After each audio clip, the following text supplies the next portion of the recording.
তো নমস্কার বন্ধুরা, আমার নাম বাপন দাস আর আপনারা দেখছেন আমার বি বাইক সেন্টার। তো এটা হলো কি পালসার 150 গিয়ারবক্সটা আমি একবারে ক্লিয়ারলি স্টেপ বাই স্টেপ বুঝাইয়ে দিলাম যে কোন জায়গায় কোনটা ওয়াশার লাগে আর কীরকম ফিটিং করতে হয়। কোনো ভাই যদি গিয়ারবক্স খুলে এবং ফিটিং করতে কোনো প্রবলেম হচ্ছে, কনফিউজ হচ্ছে, তাহলে এবার কনফিউজ দূর হয়ে যাবে। আর আমার চ্যানেলটা নতুন হয়ে তাহলে অবশ্যই সাবস্ক্রাইব করে রাখো, এরকম ভিডিও অনেকগুলো আমি নিয়ে আসবো। তো বেশি নামাতে এই যে আমরা গিয়ারের যেটা প্রিপিনিয়ন, এটা আমার দুদিকে লক করা আছে, এগুলো আমার খোলার কোনো প্রয়োজন পড়ছে না। প্রয়োজন না পড়ার কারণে আমি এটা ওপেন করছি না। তো ইজিলি ওয়াশ করা যায়, এলাকান যদি সেটিং থাকে লাগাই থাকে কোনো অসুবিধা হয় না। তারপরে আমরা কি লাগে, এই যে পিনিয়নটা লাগে, এই পিনিয়নটা মানে এদিকে যদি লাগানো হয় উল্টা হয়ে যাবে। এটারে ও সাইডটা ভিতর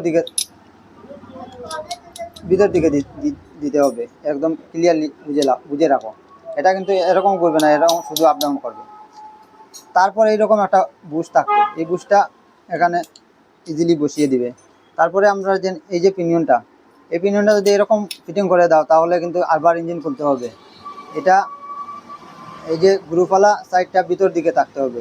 আর আরেকটা জিনিস, এখানে যে ওয়াশারটা এইরকম বসাবে, আর এই ভিতর সাইডটা এটা দিয়ে দিবে এখানে।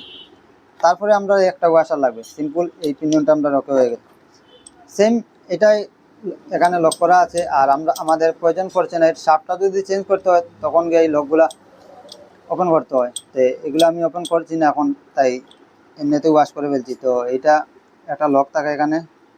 তারপরে এই যে পিনিয়নটা, এই যে 6টা গাঁটালা, এটা ভিতর দিকে দিয়ে দিবে। এটা এইদিকে এরকম কাজ হবে। তারপরে এরকম একটা পিনিয়ন থাকে, এই পিনিয়নটা বন্ধুরা যে কোনো সাইড দিতে পারবে, কোনো অসুবিধা নেই। তারপরে এই যে একটা লক ওয়াশার, বস আমাদের পিনিয়ন সেটিং হয়ে গেছে। এবার এরকম বসবে দুটোটা যায়, এই পার্টে বোয়ানি যায়। তো আমি বেসিক্যালি গাড়ি এই পার্টে বোয়াই। আর এগুলা বোয়ানির আগে এই জায়গা দিকে একটু অয়েল দিয়ে দিবে, আর বিয়ারিংগুলা একটু অয়েল দিয়ে দিবে, তখন ফ্রি ঘুরবে ইঞ্জিন।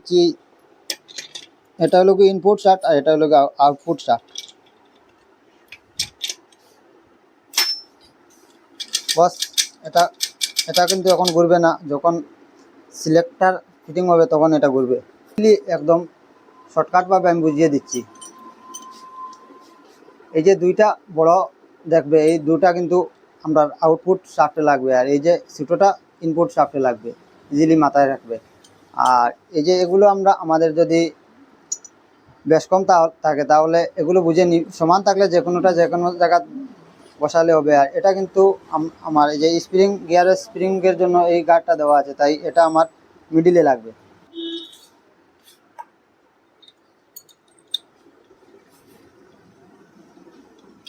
তারপরে আমাদের কি করতে হবে, এটা বসাতে হবে,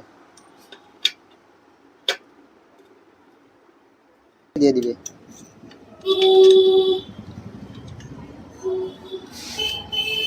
বস আমার এগুলো কাজ কমপ্লিট হয়ে গেছে। এবার ইজিলি গিয়ার লাগবে, কোনো সমস্যা হবে না।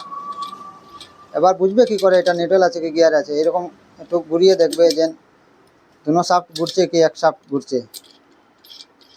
এবার নিউট্রাল হয়ে গেছে, এইদিকে এই শাফটটা ঘুরছে না, এই শাফটটা ঘুরছে, তার মানে নিউট্রাল হয়ে গেছে। ব্যারিংয়ের আমি এই রডটা চেঞ্জ করছি, রডের সঙ্গে একটা বিয়ারিংটা চেঞ্জ করছি, আর পিনটা চেঞ্জ করছি।